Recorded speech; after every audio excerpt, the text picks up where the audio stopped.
Bienvenue dans SOAS Podcast. Épisode 25, comprendre et utiliser la pyramide du changement.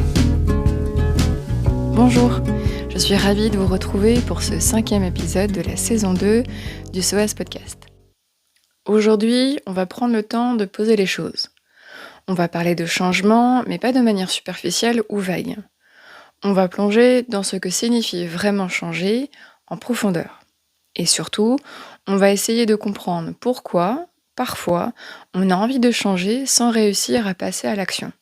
Ou pourquoi, à l'inverse, on agit sans que rien ne change réellement à l'intérieur de nous.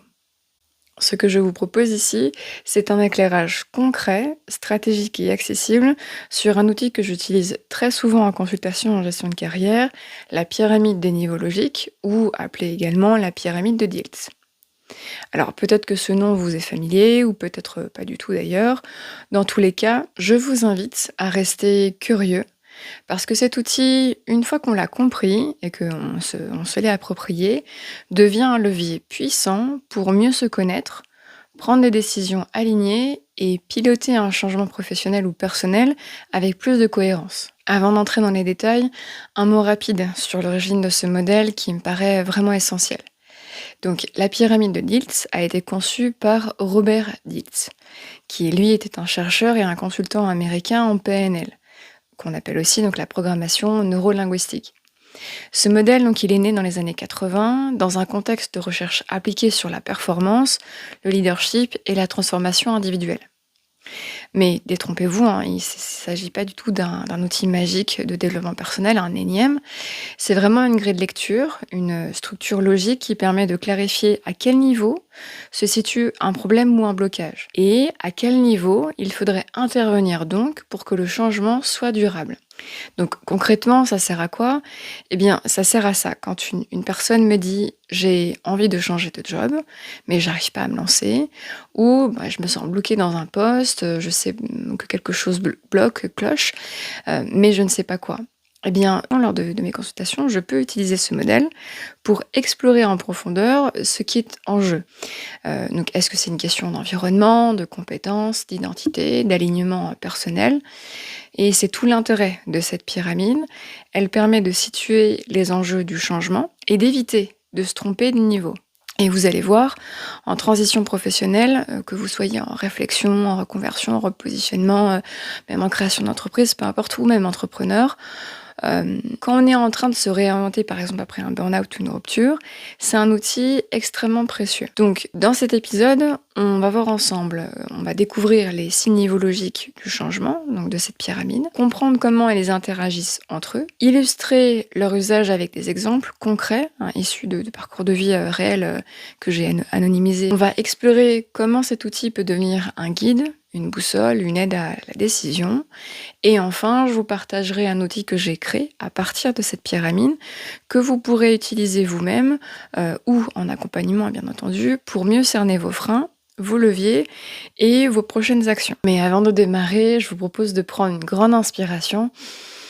J'en fais de même, car on est ensemble pour un épisode qui est dense, profond et riche en contenu et en réflexion. Alors installez-vous confortablement, ouvrez grand vos oreilles, on commence. SOAS Podcast du montage, simplement pour vous dire que cet épisode sera coupé en 2 parties. Bonne écoute. Les 6 niveaux logiques du changement, les bases à connaître. Maintenant qu'on a posé le cadre, on va entrer dans le vif du sujet. La pyramide de Diels repose sur 6 niveaux logiques, hiérarchisé du plus concret au plus abstrait. Chacun de ces niveaux influence les autres. Et souvent, ce qui coince à un niveau ne peut pas être durablement résolu au niveau inférieur. C'est là que réside toute la force du modèle. Il nous oblige à prendre de la hauteur.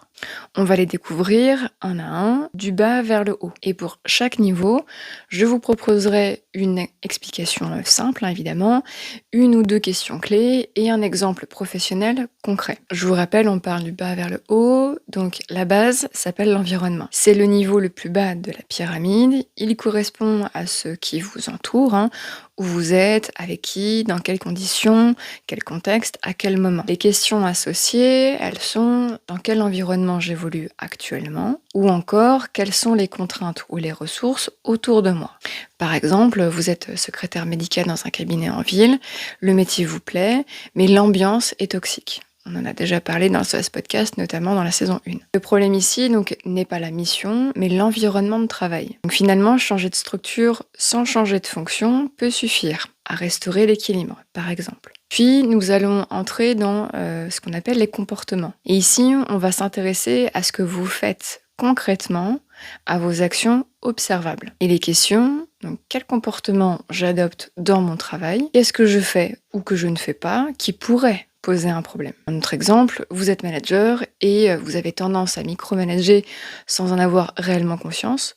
Le problème, donc, n'est pas forcément votre environnement, mais votre posture comportementale. Travailler là-dessus, avec un coach ou un consultant comme moi, par exemple, peut faire toute la différence. Ensuite, donc socle numéro 3, on appelle donc ça les capacités. Ce sont vos savoir-faire, vos compétences techniques, vos stratégies mentales, etc. Et 2 questions à poser, qu'est-ce que je sais faire et quelles compétences me manquent pour évoluer. Un autre exemple, vous êtes éducateur spécialisé et vous aspirez à devenir chef de service, par exemple. Vous sentez que vous manquez de compétences en gestion d'équipe. Il s'agit bien donc d'un besoin à monter en capacité, d'un besoin à monter en compétences, et une formation ciblée peut être la clé dans ce socle-là. 4e socle, les croyances et les valeurs. Ici, on passe donc à un niveau plus profond. Je vous l'ai dit un peu plus tôt, on part du plus concret au plus abstrait. Donc là, on arrive. Je vais la garder celle-là dans le podcast. Parce que comme tout le monde, ce podcast aussi parfois dérape. Bref, on reprend. Donc ici, on passe à un niveau plus profond. Il s'agit de ce que vous croyez vrai, de ce qui est important pour vous et de ce qui vous guide et ce qui vous freine dans vos actions. Et les 2 questions, quelles sont mes convictions profondes sur le travail, sur la réussite, sur moi-même, et est-ce que je me donne le droit d'évoluer? Par exemple, vous êtes en reconversion professionnelle et vous doutez, ce que j'entends malheureusement trop souvent, je suis trop vieux pour apprendre, je ne suis pas légitime. Finalement, ces croyances limitantes sont à ce niveau-là, donc à ce niveau 4, et si vous ne les transformez pas, elles saboteront vos actions, même si l'environnement, les compétences ou les comportements sont alignés. Donc on va reprendre le bloc 1, 2 et 3 sont infectés et affectés par le socle numéro 4, finalement, si on ne travaille pas sur le socle numéro 4. 5e socle, l'identité, et c'est la réponse à la question finalement, qui suis-je? C'est votre représentation de vous-même, votre rôle dans le monde et de ce que vous incarnez. Et les questions vont être: quelle est mon identité professionnelle et comment je me définis aujourd'hui et vers quoi je tends? Vous êtes avocat depuis 15 ans, vous ne vous reconnaissez plus dans ce rôle, dans ce statut, dans ce métier. Vous aspirez à devenir thérapeute, par exemple. Ce n'est pas juste un changement de métier qui va s'enclencher, c'est une réelle transformation identitaire. Et dans cette intention de rendre cette transformation identitaire la plus douce et la plus écologique, il faut du temps évidemment et à mon sens de l'accompagnement. Enfin, 6e socle, on va l'appeler la mission ou la vision, donc c'est le sommet de la pyramide. Il touche à votre raison d'être et à ce qui vous dépasse. Et les questions qu'on peut se poser: pourquoi je fais ce que je fais et quelles traces ai-je envie de laisser? Exemple, alors il y a un petit peu de vent là où je me trouve, vous devez peut-être entendre le carillon carillonner, désolée pour ça. Donc, disais-je, les exemples, après c'est très zen aussi, quelque part. Bref, les exemples, vous travaillez dans un secteur qui ne fait plus sens pour vous, même s'il est bien payé, vous ressentez un vide et finalement votre besoin de contribution ou de cohérence éthique vous pousse à réorienter votre trajectoire. Et c'est souvent à ce niveau qui motive finalement les reconversions profondes, les engagements humanistes, écologiques, etc. Ce qu'il faut retenir, c'est que ces niveaux ne sont pas cloisonnés, ils interagissent entre eux. Un changement d'environnement peut déclencher une remise en question de l'identité, et un travail sur les croyances peut libérer des comportements, et inversement. Rester coincé à un niveau peut freiner en fait l'ensemble du processus. Et en tant que consultante en gestion de carrière, et également coach certifié d'État, c'est un outil que j'utilise pour cartographier avec mes clients leurs enjeux de changement. On clarifie où ça coince, on évite de chercher des solutions au mauvais endroit endroit finalement. Et surtout, on remet du sens dans des parcours, parfois fragmentés, même souvent. Donc, dans le prochain chapitre, je vais vous proposer d'explorer comment repérer concrètement à quel niveau se situe votre besoin de changement et comment utiliser la pyramide pour vous orienter avec justesse. Alors, maintenant que vous connaissez donc les signes niveaulogiques du changement, on va passer à une étape souvent négligée, mais essentielle, savoir à quel niveau se situe vraiment votre blocage ou votre envie d'évolution. Et vraiment, ça, c'est la clé. C'est là que la pyramide, elle prend tout son sens, car bien souvent, quand on se sent mal dans son travail, dans sa trajectoire de vie, ou etc., on a tendance à changer des choses. Oui, mais parfois au mauvais étage. Un exemple très courant que j'ai en accompagnement, surtout en ce moment, on change d'environnement, on quitte une entreprise, on déménage, on cherche un nouveau poste, alors que c'est notre identité professionnelle qui est en crise. Donc, résultat, on reproduit les mêmes schémas ailleurs, les malaises reviennent finalement, et parfois même de manière amplifiée. Alors, comment savoir où ça coince vraiment ? Je vous propose une méthode simple que j'utilise souvent en consultation. On va remonter les étages de la pyramide un à un avec des questions guides justement puissantes que je vais vous lire maintenant, que je vais vous partager gratuitement bien entendu. Donc prenez un moment pour y répondre mentalement, ou encore mieux, n'hésitez pas à mettre le podcast en pause et d'y répondre sur un journal, un papier, etc. Bref, ce que vous avez autour de vous. Ça peut vraiment être aidant d'être accompagné avec le podcast au fur et à mesure de votre introspection. Allez, on y va, c'est parti. Niveau 1, l'environnement. Où est-ce que je travaille aujourd'hui ? Avec qui ? À quels horaires ? Dans quelles conditions matérielles ? Est-ce que quelque chose dans cet environnement me pèse ou me freine ? Si vos réponses pointent vers un lieu oppressant, une organisation chaotique ou encore une équipe en souffrance, peut-être que vous n'avez pas besoin de tout remettre en question et peut-être que le problème se trouve ici, à ce niveau. Niveau 2, les comportements. Qu'est-ce que je fais concrètement dans mon quotidien professionnel ? Est-ce que mes actions sont alignées avec mes intentions ? Y a-t-il des comportements que j'adopte par automatisme et qui ne me servent plus ? Si vous vous rendez compte que vous êtes en mode pilotage automatique ou que certaines de vos postures nuisent à vos relations, alors on est ici sur un enjeu de transformation comportementale. Et on travaille souvent ça en coaching ou en consultation, en facilitation. On va aller ensuite au niveau 3, donc les capacités. À nouveau les 3 questions. Est-ce que je me sens compétent pour faire ce qu'on me demande ? Est-ce que je me sens stimulée ou plutôt sous-utilisée ? Ou y a-t-il des compétences que je rêve d'acquérir ? C'est le niveau le plus courant qu'on trouve quand on fait une consultation, un bilan de compétences. C'est souvent là que l'on détecte des envies d'évolution, de formation ou de reconversion plus technique, par exemple. On va donc gentiment mais sûrement aller sur les socles plus abstraits.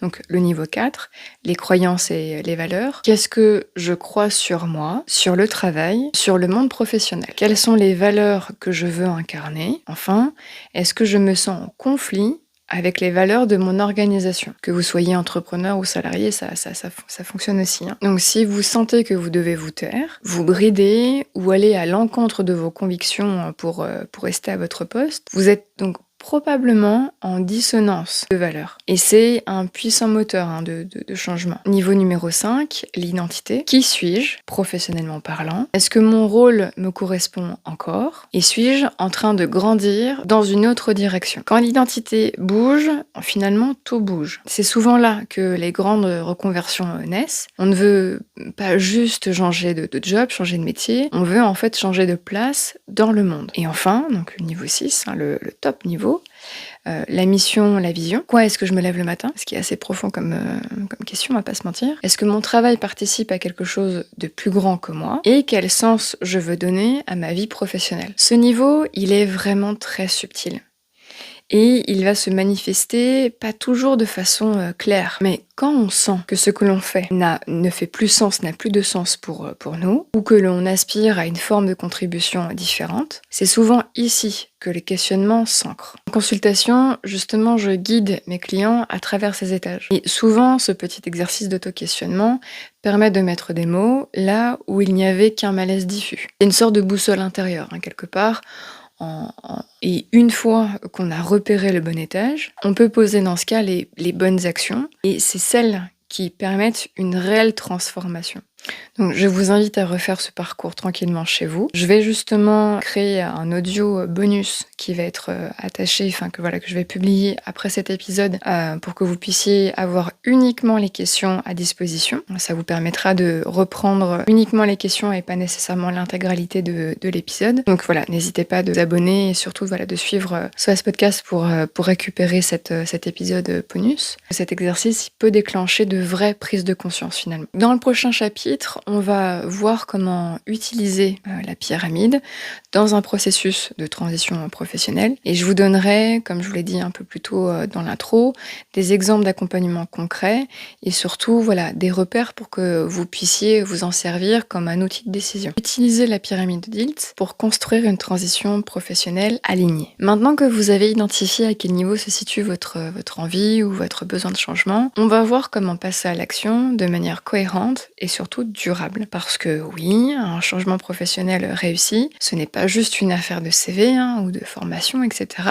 Absolument pas. C'est une réelle alchimie intérieure. Et la pyramide de Dilts, quand elle est bien utilisée, devient une carte précieuse pour tracer justement cette route. Étape 1, partir du bon étage. Tout le monde n'a pas besoin de tout remettre à plat. Le secret, c'est de ne pas démarrer trop bas quand le besoin se trouve plus haut. Par exemple, si ce qui vous bloque, ce sont des croyances limitantes, du type « je suis trop vieux pour changer, je ne suis pas légitime pour ce métier », alors vous avez besoin de travailler sur vos croyances avant de rechercher une formation. Sinon, vous allez vraiment abandonner à mi-chemin et c'est une réelle perte de temps. À l'inverse, si tout est clair côté vision, mais que vous ne savez pas par où commencer, concrètement, là, on va redescendre, on va chercher ce qui peut bouger dans vos comportements, vos compétences et votre environnement. L'idée, c'est de connecter chaque niveau de la pyramide. Est-ce que mon environnement me permet d'agir? Est-ce que mes comportements sont adaptés à mes objectifs? Est-ce que mes compétences servent à ce que je veux incarner? Est-ce que mes croyances soutiennent mes valeurs? Et est-ce que mon identité alimente ma mission de vie professionnelle? Ce travail d'alignement est profondément stratégique, croyez-moi. Il évite les reconversions précipitées et surtout de faire un choix par défaut, ce qui est à mon sens terrible. Étape numéro 2, travailler par petites boucles de cohérence. Ici, je vous partage une méthode que j'utilise, donc là encore en accompagnement, comme vous vous en doutez,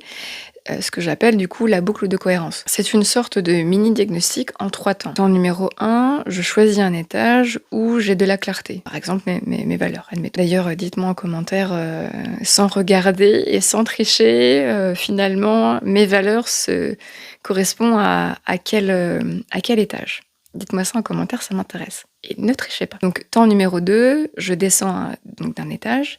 Est-ce que mes comportements professionnels actuels reflètent ces valeurs? Et temps numéro 3, je monte d'un étage. Est-ce que mon identité professionnelle est nourrie par ces valeurs? Si ça coince à un étage, plus bas ou plus haut, c'est là qu'on pose une action. Et parfois, ça peut être très simple, une prise de parole, une décision, une conversation qu'on n'a jamais osé avoir, etc. Et c'est comme ça que se tisse finalement une transition alignée, par cercle concentrique, pas à pas. Je vous le rappelle, c'est vraiment le mantra de SOAS Podcast, c'est pas à pas et c'est pas pour rien. Mais voilà, toujours finalement avec un cap clair. Étape numéro 3, donc garder un œil sur les 6 étages, même après la reconversion. Parce que oui, tout ne se termine pas une fois qu'on a fait cette reconversion. Ce que j'observe souvent, c'est que les personnes pensent que la transition s'arrête une fois qu'on a décroché le poste, comme je vous le disais un peu plus tôt. Mais en réalité, l'intégration est une autre phase du changement. Et la pyramide peut encore servir ici comme un outil justement de prévention. Un exemple, vous avez changé de métier, mais vous vous sentez de nouveau en décalage, malheureusement. Peut-être que finalement ce nouveau job coche donc les cases compétences et environnement, mais pas les cases valeurs ou identité. Ou inversement, vous avez trouvé votre mission, mais l'environnement est toxique. Et là, il faut réajuster avant l'épuisement. La pyramide n'est pas un outil figé, vraiment pas, elle accompagne le vivant, et vous êtes un être vivant, évidemment, en mouvement, en évolution, et c'est ça qu'on soutient ici. En résumé, utiliser les niveaux logiques dans une transition professionnelle, c'est partir du bon étage, remonter et redescendre pour clarifier et vérifier la cohérence, poser des actions au juste niveau, garder cette carte comme un repère dans le temps. Et pour celles et ceux qui souhaitent approfondir ce travail, comme vous le savez, je tiens un podcast, mais j'ai également un cabinet de gestion de carrière, donc je vous accompagne justement à partir de cette grille de lecture lors de mes consultations, que ce soit pour un premier questionnement ou vraiment une transition plus engagée. Cet outil va nous permettre de clarifier, aligner et sécuriser le mouvement. Et je dois vous l'avouer, j'ai plutôt tendance à utiliser la pyramide de Diels lors de consultations en clarification. Donc c'est une offre que je propose sur mon site internet. Vous venez avec une question, une demande, on passe 1h30 ensemble, on va travailler évidemment un certain nombre de points et très souvent j'utilise la pyramide de Diels au cours de cette heure et demie passée ensemble. Je vous laisse regarder, tous les liens sont dans la bio et dans la description de cet épisode. Je vous fais un petit partage rapide. Le chat du SOS Podcast est rentré et comme beaucoup de personnes qui possèdent un chat, vous allez comprendre je sais pas si c'est une difficulté, mais en tout cas la situation. Mon chat veut sortir, mais en même temps veut rester à la maison, mais en même temps veut sortir, mais en même temps veut rester à la maison. Donc si vous entendez un miaulement, vous savez que SOS Podcast a un chat. Allez, on continue. C'est donc sur cette note d'humour qu'on va se laisser pour la partie 1 de l'épisode 25, donc le 5e épisode de la saison 2 du SOS Podcast. Évidemment, je vous invite à rester connectés, à rester à l'écoute. La partie 2 arrive très rapidement. Il y aura encore un chat dans la partie 2. Je vous invite également donc à vous abonner, à laisser au podcast une évaluation 5 étoiles sur la plateforme d'écoute préférée, ça aiderait beaucoup mon travail, et à commenter le socle qui vous a le plus parlé jusqu'à présent de la pyramide de Diels. N'hésitez pas à partager la première partie de l'épisode. En attendant, comme toujours dans le SOS Podcast, on y va pas à pas. Je vous dis à très vite.